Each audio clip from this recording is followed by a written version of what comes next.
Hello दोस्तों, welcome to Ashish classes. आज हमारा टॉपिक है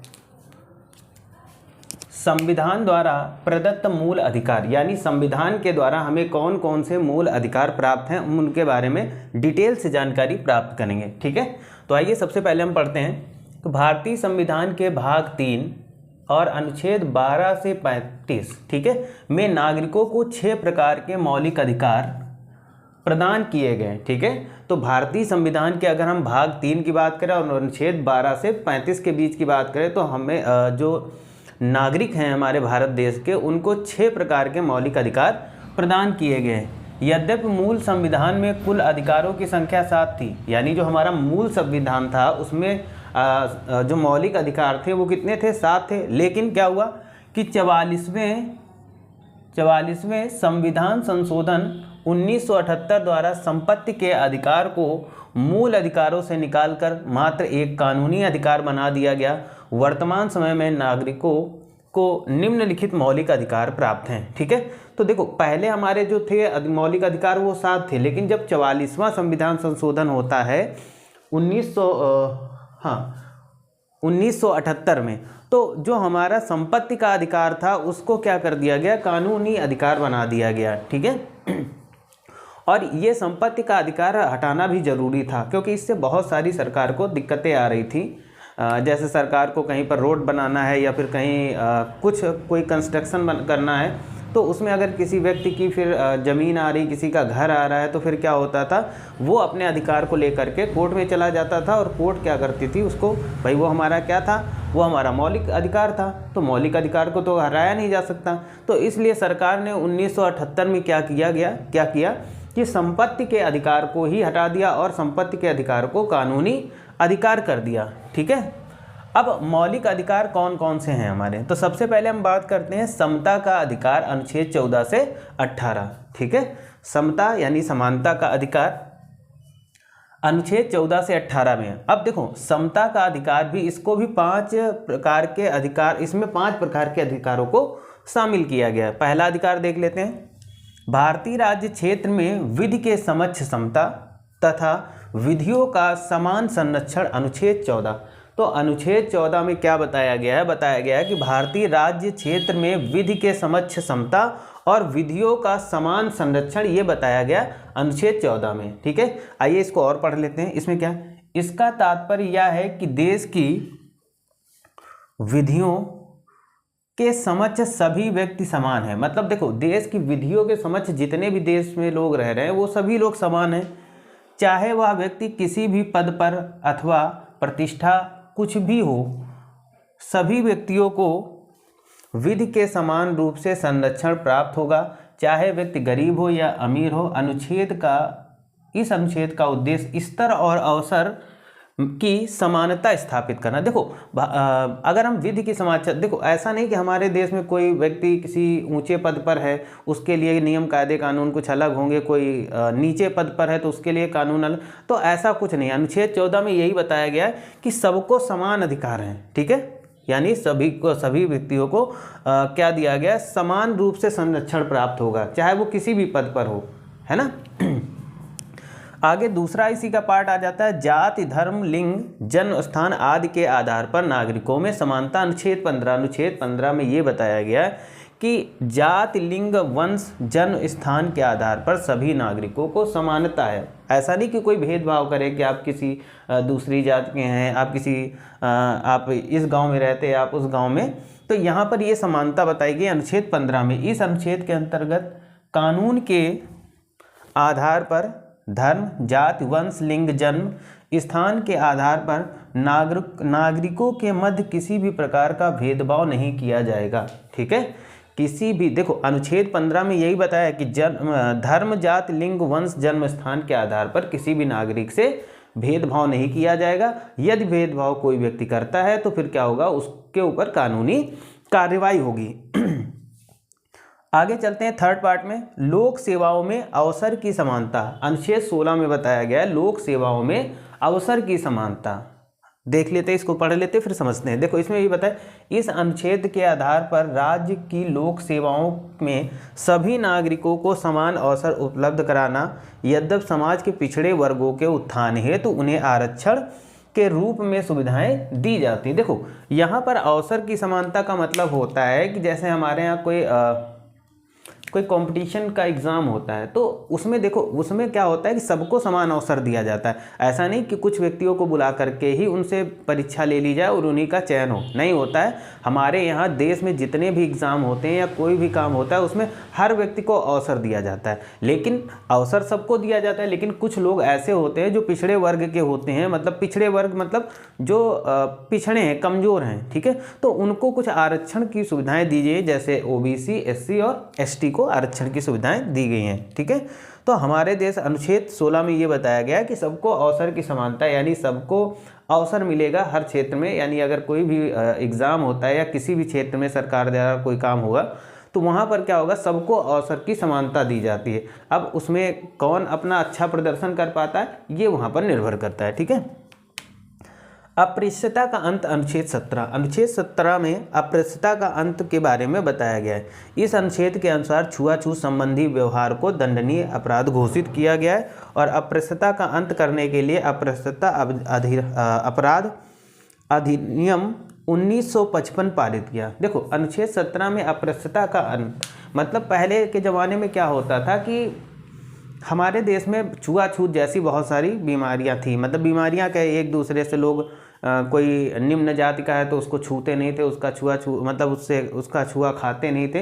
तो ये सारी चीज़ें समस्याएं थी। तो संविधान में क्या किया गया कि अनुच्छेद 17 में इसका जिक्र किया गया और इसमें यह बताया गया कि कोई भी व्यक्ति किसी भी व्यक्ति से छुआछूत संबंधी द्वेष, घृणा वगैरह नहीं करेगा, ये सारी चीज़ें नहीं करेगा। अगर वो छुआछूत संबंधी कुछ करता है ऐसा, तो अस्पृश्यता अपराध अधिनियम 1955 के तहत उसे दंडनीय अपराध दिया जाएगा, ठीक है। उपाधियों का अंत, अनुच्छेद 18। अनुच्छेद 18 में बताया गया उपाधियों के अंत के बारे में, इसको समझ लेते हैं। इस अनुच्छेद में कहा गया है कि राज्य, सेना एवं विधा संबंधी उपाधियों को छोड़कर अन्य कोई उपाधि प्रदान नहीं करेगा, ठीक है, तथा राष्ट्रपति के अनुमति के बगैर कोई भी व्यक्ति विदेशी उपाधि को ग्रहण नहीं करेगा। आपको अगर विदेशी उपाधि को ग्रहण करना है तो आपको राष्ट्रपति की अनुमति लेनी पड़ेगी। तो यहाँ तक हो गया। अब हम लोग आगे इसके और पढ़ेंगे। आगे देख लेते हैं स्वतंत्रता का अधिकार, अनुच्छेद 12 से 22। यानी स्वतंत्रता अनुच्छेद 12 से 22 के बीच में क्या दिया गया है, स्वतंत्रता का अधिकार दिया गया है। अनुच्छेद 19 के अंतर्गत नागरिकों को 6 प्रकार की स्वतंत्रताएं दी गई हैं, ठीक है। कितने प्रकार की स्वतंत्रताएं दी गई हैं? 6 प्रकार की। तो अनुच्छेद यहाँ पर क्या था, अनुच्छेद 19 था, ठीक है। अनुच्छेद 19 से 22 तक क्या है कि अनुच्छेद 19 के अंतर्गत नागरिकों को 6 प्रकार की स्वतंत्रताएं प्रदान की गई हैं, जिसमें से पहली स्वतंत्रता क्या आती है कि विचार और अभिव्यक्ति की स्वतंत्रता। मतलब ये भी हमारा एक मौलिक कर्तव्य हो जाता है। कोई भी व्यक्ति अपने कुछ भी विचार सोच सकता है, उनको प्रस्तुत कर सकता है। तो ये विचार और अभिव्यक्ति की स्वतंत्रता हमें मिली हुई है संविधान के द्वारा। सभा करने की स्वतंत्रता, मतलब अगर हमें कोई सभा करनी है तो ये हमारा मौलिक कर्तव्य में आता है, ठीक है। तो हम सभा कर सकते हैं, ये हमारी स्वतंत्रता है। अबाध भ्रमण स्वतंत्रता, हमें कहीं घूमना है, कहीं जाना है, तो ये भी हमारी अपनी स्वतंत्रता है। संघ बनाने की स्वतंत्रता, आवास की स्वतंत्रता, आवास मतलब हमें घर मकान बनाना है तो ये हमारा भाई फंडामेंटल राइट है, हम अपना रहने के लिए घर बनाएंगे, ठीक है। पेशा, व्यापार एवं व्यवसाय की स्वतंत्रता। भाई पेशा व्यवसाय का मतलब क्या होता है कि अगर हमें कोई व्यवसाय करना है, कोई काम करना है तो ये हमारा फंडामेंटल राइट है। भाई हमें खाना कमाना है तो फिर क्या है कि हम अपना कर सकते हैं, कोई भी व्यवसाय कर सकते हैं, बस वो गैर कानूनी नहीं होना चाहिए, आराम से। तो ये हमारा क्या है, फंडामेंटल राइट होता है, मौलिक अधिकार होता है। थर्ड नंबर पे चलते हैं तो शोषण के विरुद्ध अधिकार, अनुच्छेद 23 से 24। अनुच्छेद 23 से 24 में शोषण के विरुद्ध हमारे फंडामेंटल राइट यानी अधिकार को दिए गए, मौलिक कर्तव्य दिए गए। अनुच्छेद 23 के तहत मानव के व्यापार, उससे बेगार लेना अपराध घोषित किया गया है, ठीक है। अनुच्छेद 24 के अंतर्गत 14 वर्ष से कम आयु के किसी भी बालक को कारखाने में लगाना अपराध घोषित कर दिया गया। देखो अनुच्छेद 24 में ये बताया गया कि कोई भी बालक जिसकी उम्र 14 वर्ष से कम है, ठीक है, वो अगर किसी कारखाने, किसी उद्योग, किसी फैक्ट्री में अगर काम करता है तो उसके विरुद्ध, यानी वहाँ पर जो फैक्ट्री का मालिक होगा उसके विरुद्ध क्या होगी, कानूनी कार्रवाई होगी, क्योंकि ये हमारा शोषण के विरुद्ध अधिकार माना, क्योंकि यहाँ पर क्या हो रहा है, बच्चों का शोषण किया जा रहा है। ठीक है, आगे चलते हैं। धार्मिक स्वतंत्रता का अधिकार। देखो अनुच्छेद 25 से 28, अनुच्छेद 25 में कहा गया कि भारत में सभी व्यक्तियों को अंतःकरण की स्वतंत्रता तथा किसी भी धर्म को मानने, आचरण करने, प्रचार करने का अधिकार प्राप्त है। ठीक है, तो देखो अनुच्छेद 25 में क्या है, धार्मिक स्वतंत्रता दी गई, मतलब हम रहते हैं भारत में, हम किसी भी धर्म को माने, उसका प्रचार करें, उसका प्रसार करें, उसका आचरण करें, तो ये हमारी अपनी क्या है, स्वतंत्रता है। ठीक है, अनुच्छेद 26 के अंतर्गत क्या बताया गया के अनुसार लोक व्यवस्था, सदाचार तथा स्वास्थ्य के अधीन रहते हुए सभी धार्मिक समुदायों के प्रयोजनों से संस्थाओं का स्थापना और पोषण। देखो अनुच्छेद 26 में ये है कि धार्मिक स्वतंत्रता है, लेकिन धार्मिक स्वतंत्रता के अंतर्गत अगर हम कोई प्रायोजन करते हैं, कोई व्यवस्था, सदाचार, स्वास्थ्य के अधीन, मतलब कोई भी अगर काम करते हैं तो उसमें ये देखना है कि लोगों को उससे किसी भी प्रकार का नुकसान ना हो, है ना। अनुच्छेद 28 में बताया गया कि सभी राज्य की संचित निधि से संचालित किसी शिक्षण संस्थान में धार्मिक शिक्षा नहीं दी जा सकती। मतलब अगर कोई भी संस्थान या कोई भी स्कूल ऐसा है जो सरकार के द्वारा संचालित है या राज्य की संचित निधि पर द्वारा संचालित है, तो वहाँ पर हम धार्मिक शिक्षा नहीं दे सकते हैं, ये गैर कानूनी अपराध हो जाएगा फिर। ठीक है, तो अब आगे चलते हैं, अब 5 और 6 देख लेते हैं।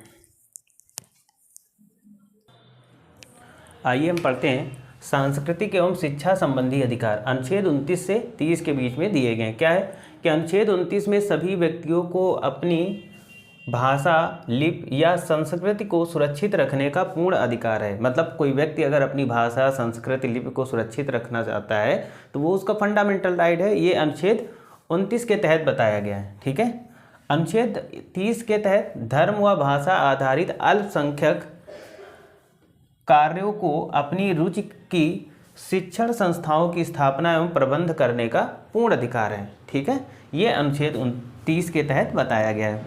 अगला आ जाता है संवैधानिक उपचारों का अधिकार। ये अनुच्छेद 32 के तहत आता है और डॉक्टर भीमराव अंबेडकर ने इसे संविधान की आत्मा भी कहा है। वास्तव में अधिकार तभी सार्थक होते हैं जब उन्हें लागू किया जा सके और जब उनका हनन हो तो उनका उपचार भी किया जा सके। ठीक है, तो ये चीज़ बताई गई है अनुच्छेद 32 के तहत। अनुच्छेद 32 के तहत उच्च न्यायालय अनुच्छेद 226 के तहत 5 प्रकार के आदेश जारी कर सकता है। कौन कौन सा? सबसे पहला पॉइंट बंदी प्रत्यक्षीकरण, परमादेश, उत्प्रेषण, प्रतिषेध, अधिकार प्रेक्षा। तो ये थे हमारे कुछ फंडामेंटल राइट यानी मौलिक अधिकार या कर्तव्य, जो मौलिक कर्तव्य हैं हमारे। ठीक है।